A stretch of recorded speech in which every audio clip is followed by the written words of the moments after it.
أخي أنت حر وراء. هذا كثير جدا، بشرني هل اشتريتم أضحية هذا العام؟ لا، لم نشتري بعد لأن الأسعار مرتفعة جدا هذا العام.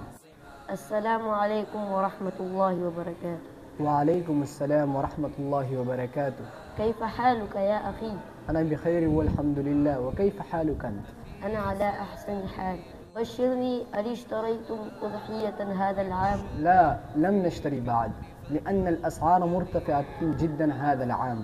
نعم، سمعت أن سعر الخروف قد ارتفع كثيرا حتى أن بعض العائلات لا تستطيع الشراء.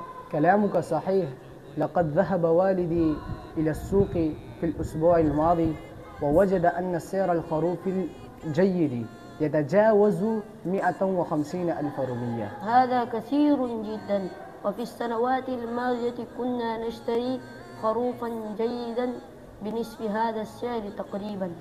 الأمور تتغير بسرعة، ويقول البائعون إن السبب في الغلاء هو ارتفاع أسعار العلف والنقد والزرائب.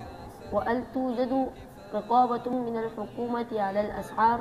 للأسف الشديد الرقابة ضعيفة، وهناك بعض التجار يستغلون موسم الأضاحي لزيارة الأرض. وهل فكرتم في المشاركة مع أقاربكم في بقرة أو جمل؟ نعم، هذا ما نفكر فيه الآن.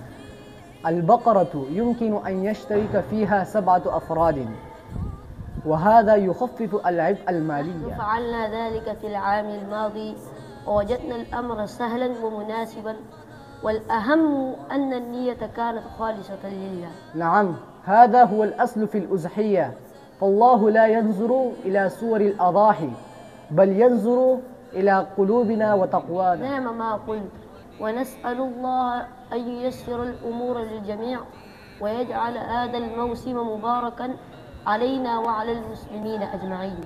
آمين يا رب العالمين، وكل عام أنتم بخير. ولك بمثل ما تمنيت لي. إلى اللقاء. إلى اللقاء، وفي أمان الله. والسلام عليكم ورحمة الله وبركاته. وعليكم السلام ورحمة الله وبركاته. ولا أنا ألقيت عني السلاح.